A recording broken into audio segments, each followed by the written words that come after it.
se fala atualmente que o maior vilão responsável pela produção dos gases do efeito estufa, como o gás metano e o gás carbônico, é a produção de bovinos de corte. Mas você, espectador, já parou para pensar na importância que tem a criação desses animais, tanto economicamente quanto para a nossa alimentação? Diferentemente do que muitos pensam, a solução não está em simplesmente parar de criar esses animais. Hoje, eu, Vanessa Belinovski, aluna do curso de Agronomia aqui da Universidade Federal do Paraná, e juntamente com as minhas colegas, vamos falar sobre como conduzir de maneira correta a criação desses animais sem que haja impactos significativos ao meio ambiente. É interessante entendermos que os estômagos dos bovinos é divididos em 4 partes, 4 câmeras, e uma delas é denominada rumen. E é no rumen que ocorre a fermentação, onde são gerados os gases do efeito estufa, que vão ser liberados através do processo chamado eructação, ou popularmente conhecido como arroto dos bovinos. Já as plantas dos sistemas agroflorestais captam grande parte do gás carbônico presente na atmosfera. Elas o utilizam no processo de fotossíntese, que é a forma da planta conseguir energia para o seu crescimento e desenvolvimento. Para entendermos melhor do assunto e técnicas para a integração desses animais em sistemas agroflorestais, vamos conversar com o professor Aníbal de Moraes, engenheiro agrônomo, atuante no setor de ciências agrárias e coordenador do NITA, projeto referência no assunto, localizado na Fazenda Canguiri, pertencente ao UFPR. Esse videocast faz parte do trabalho de extensão da disciplina de Recursos Florestais na Propriedade Agrícola 2. Então, bom dia, pessoal. Eu sou a Renata, estudante de Agronomia do 4º período aqui na Universidade Federal do Paraná. E hoje estou aqui com o professor Aníbal. E ele vai explicar um pouco para vocês a respeito do nosso tema que já foi tratado na introdução. Professor, você pode se apresentar brevemente e explicar como é que funciona o NITA? O NITA ele foi criado como um grande laboratório a céu aberto há 13 anos atrás, né? E nós tínhamos a ideia de ter esse projeto mais dentro da fazenda da universidade, projeto de sistemas integrados, mas nos faltava, até aquele momento, apoio, nos faltava área, né? E há exatamente 13 anos houve a possibilidade de nós ocuparmos uma área do fundo da fazenda que dá divisa com a barragem do Iraí. E era uma área que não havia ninguém que estivesse ocupando, né? Uma área relativamente grande, e nos foi cedido para desenvolver um projeto, e foi a oportunidade de poder criar então uma grande linha de pesquisa que a gente vinha já trabalhando há cerca de, naquela época, já 20 anos praticamente, né? Mas sempre em outros locais, no interior do estado, né? Em vários projetos que foram constituídos ao longo daqueles 20 anos anteriores, né? Como lá em Guarapuava, Campo Mourão, Umuarama, Ponta Grossa, e a gente ficou muito feliz quando criou-se essa oportunidade de podermos trabalhar na nossa casa, né? Dentro do programa da pós-graduação em Agronomia e Produção Vegetal. E as nossas teses, dissertações, então, foram direcionadas para serem executadas aqui, na fazenda da universidade. E é um projeto que eu falei, a tua pergunta era sobre o NITA. NITA, ele quer dizer Núcleo de Inovação Tecnológica em Agropecuária, né? Então, este projeto ele está inserido dentro deste núcleo que foi criado. É como se fosse um grupo de pesquisa, né? Que nós denominamos de NITA.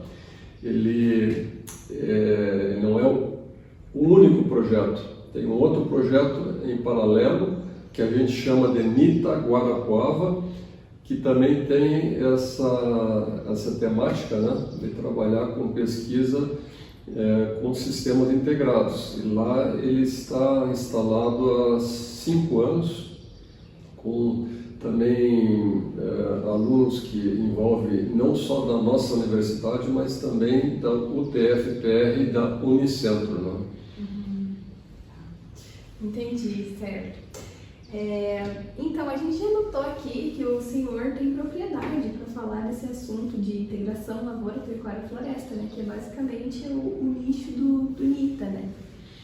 Então, o senhor pode me ajudar a contar com o público como que a gente pode fazer essa criação dos animais sem causar tanto prejuízo ao meio ambiente como é visto aí pelas mídias, né?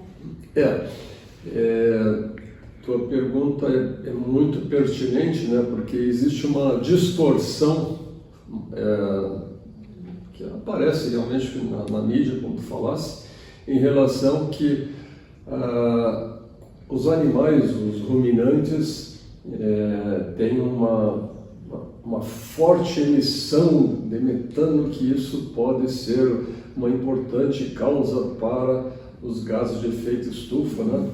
Causando um caos climático, e aí fazem escândalo e que a gente deve deixar de consumir carne, uns absurdos assim que não tem o menor sentido.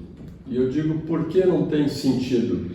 Porque o ambiente em que os animais que são criados, em geral, são ambientes que não são próprios para a produção de alimentos para nós, né?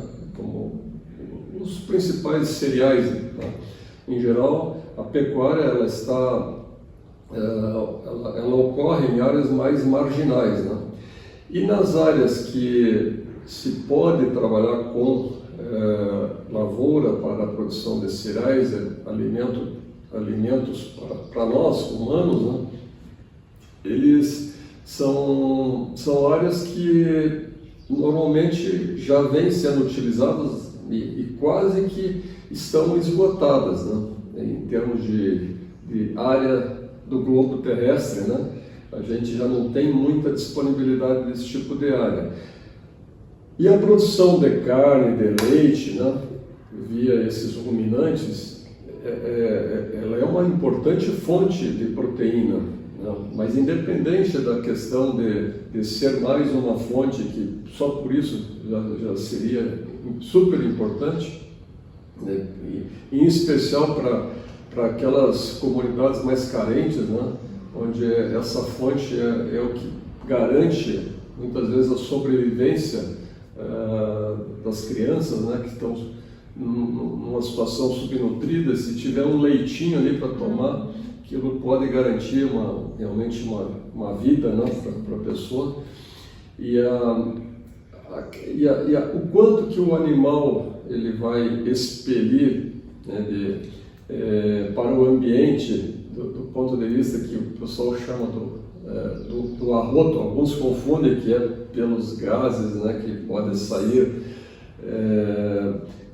no nosso vulgar pum, né? A gente, na verdade, isso é provocado pela erupção, que é um arroto, um verdadeiro arroto, né, que sai um metano e que tem um efeito de fato, mas esse efeito ele é minimizado, porque a gente não pode avaliar só o efeito que vai causar o animal. A gente tem que pensar assim, mas tem um balanço.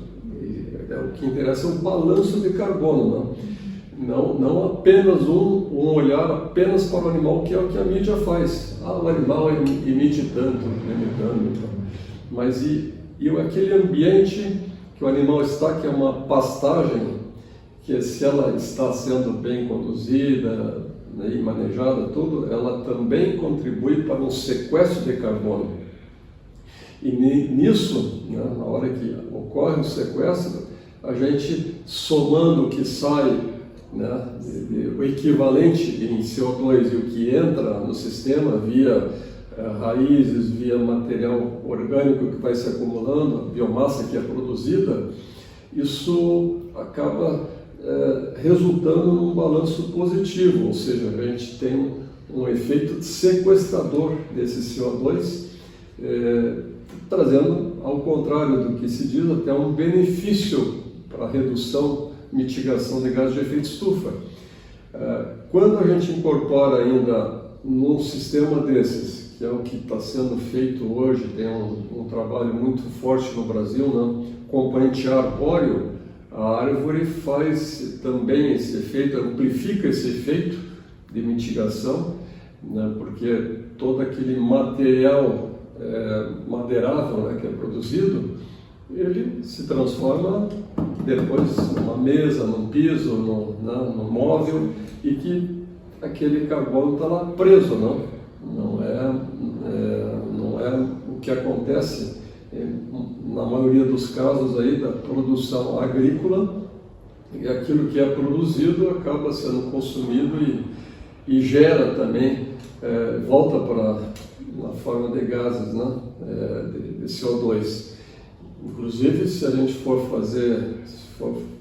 fazer um balanço em relação às outras atividades agrícolas, né, é muito mais importante, né, o que se perde de CO2 e que se emite em termos de, por exemplo, lavouras de arroz, lavouras de trigo, né, de cereais, em relação ao que os animais fazem em termos de emissão de metano, né? Mas é aquele jogo, né, que aparece na mídia e tem muito interesse comercial por trás de vários países, porque o Brasil é um importante produtor de carne e tem um potencial para ser muito maior ainda, né? Então isso acaba sendo um entrave para os outros produtores nos Estados Unidos, na Europa, na Austrália, na Nova Zelândia, que não tenha como competir com o Brasil em função da facilidade que a gente tem em termos de terra, de relevo, de clima, né? O Brasil tem chance assim, de expandir com facilidade, pode triplicar a produção de carne e de leite aí, na medida que haja necessidade, né? Sem comprometer o restante das outras atividades de produção de alimento. Né? Sim. Agora, a próxima pergunta é: quais são as espécies arbóreas que existem lá no NITA em conjunto com os animais?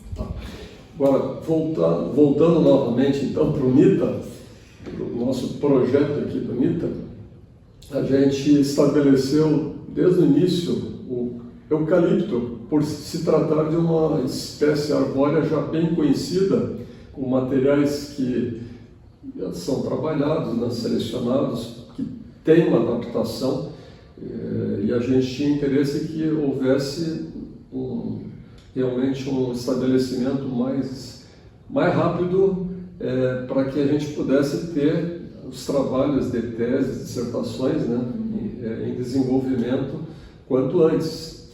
E essa foi a razão principal, né?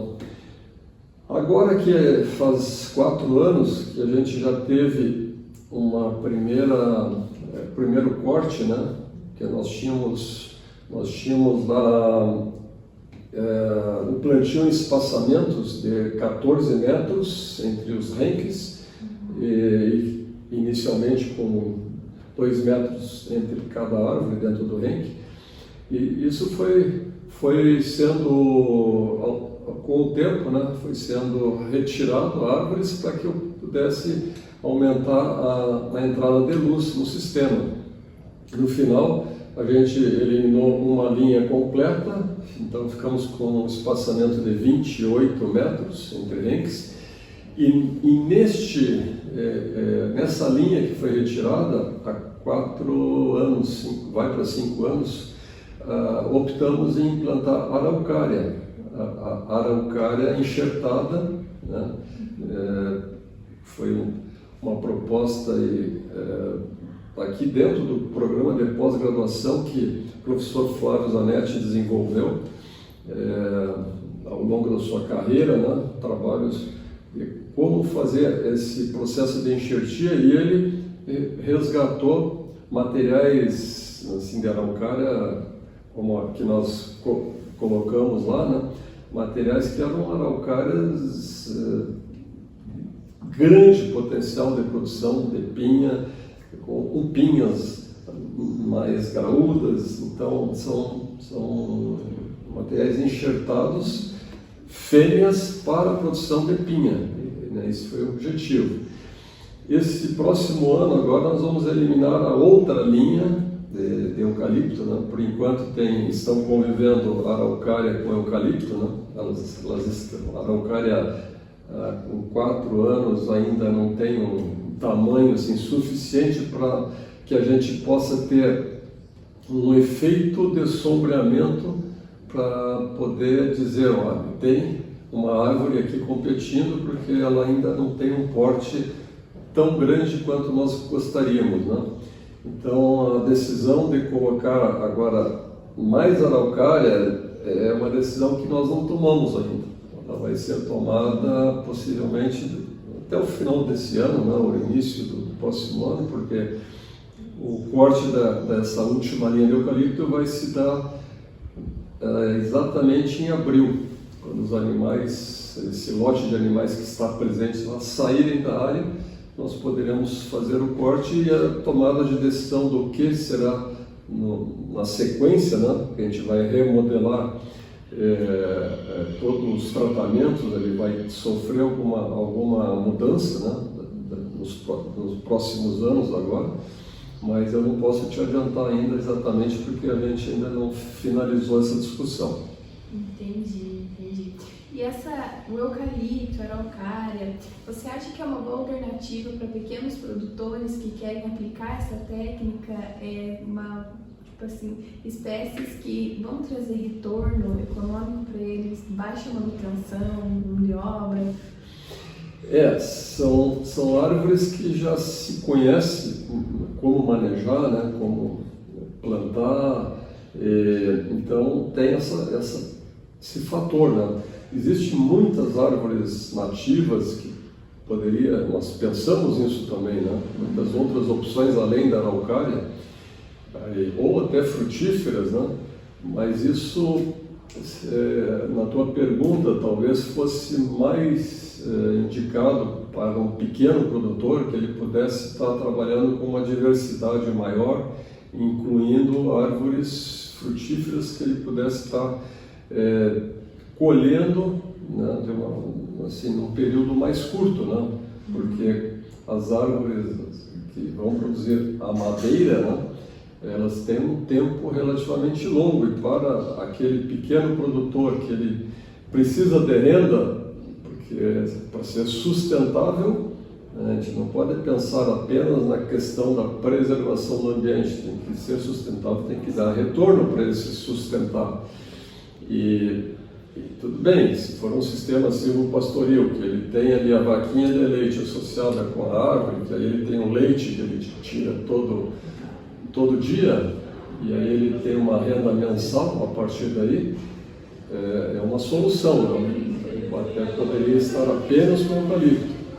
Mas a ideia da araucária, por exemplo, enxertada, que representa uma fonte importante de produção de pinhão, né? O pinhão tem uma valorização no mercado alta, e o fato de ser enxertado, ele reduz o tempo de produção, né?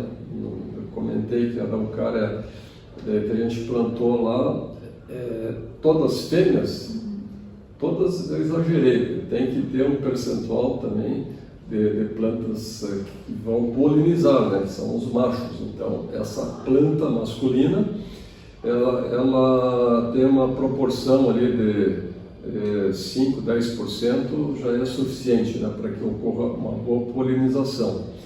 Mas a produção de pinhão gera uma renda importante, e isso ocorre a partir de 4, 5 anos da idade, enquanto que uma araucária não enxertada leva 12, 15 anos para produzir pinhão, né? Então tem essa vantagem. Outras opções aí de frutíferas, né? Aí depende da região. Talvez também tem a erva mate como uma opção, né? Eu diria assim, para um pequeno é interessante uma diversificação para que ele gere mais renda e consiga ter uma qualidade de vida, né? Para um grande proprietário é mais simples se pensar em renda, né? Ele com poucas opções ele já tem uma garantia, né? de sustento aí e de qualidade de vida, né? Entendi. Agora sim, a gente já de conhecimento, sabemos que o senhor orientou vários alunos nessa linha de pesquisa dentro do NITA. O senhor poderia contar para a gente a respeito de uma pesquisa do seu aluno nessa linha do que os animais emitem e o que é sequestrado pelas espécies, tanto pastagem quanto componentes herbóreos? Nós temos condições de ter um artigo que até hoje ele não foi finalizado ainda, né? Onde nós, pelo que a gente coletou de emissões, que nós coletamos emissões dos animais, coletamos emissões do solo, né? Então a gente somando tudo que tem de emissões e aquilo que se agregou em termos de carbono, porque a gente também tem, né, em termos de incremento de matéria orgânica, que tem carbono, incremento de material de biomassa na árvore, aquilo que é carbono que está incorporado. Aí dá para fazer esse balanço, né? Nós não finalizamos esta análise, né? Porque ela é mais complexa, né? Mas a gente tem condições de ter esse balanço, que era para ter sido feito, mas ainda não está finalizado. Mas, assim, grosseiramente, já tem trabalhos, né, em paralelo aí feitos, em termos de árvore, por exemplo, se eu não me engano, assim, com meia dúzia de árvores num hectare, neutraliza qualquer efeito, né, de emissão pelos animais. Então é uma quantidade relativamente pequena, né, de árvores que deveriam estar plantadas para simplesmente neutralizar esse efeito dos animais, né. Isso pensando só na árvore, porque tem também, como comentei anteriormente, própria pastagem, né, que vai acumulando material orgânico na medida que ela é bem manejada. A gente vai tendo mais produção de raízes, de parte aérea, que aquele material, parte que o animal come, retorna também na forma de fezes, né, urina, e parte fica material senescente que vai agregando mais material orgânico, não só da parte aérea, mas das raízes também, né? Entendi, professor, bacana. Então, era isso, né? Uma entrevista rápida para transmitir essa mensagem para o público e tentar tirar do máximo de pessoas essa ideia que os animais só fazem mal para o meio ambiente. Então, muito obrigada, professor, pela sua participação. Eu agradeço aí de terem vindo conversar comigo, né? Eu fico muito feliz, eu estou em uma fase de me aposentar, então é uma satisfação poder estar ainda participando e ajudando aí. Obrigada. Bom, eu sou a Stephanie e como nós vimos na conversa entre a Renata e o professor Aníbal, esperamos ter atingido o nosso objetivo final, que era mostrar para vocês um pouquinho de quanto os sistemas agroflorestais são importantes e desmistificar também um pouco de que os animais só fazem mal ao meio ambiente.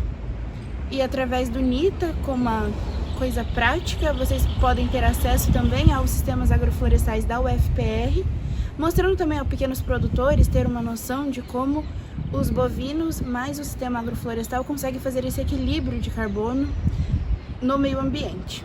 Espero que vocês tenham gostado. Curte, comenta e compartilha. Manda para os seus amigos que têm interesse em agroflorestas, tá bom? E é isso. Até mais!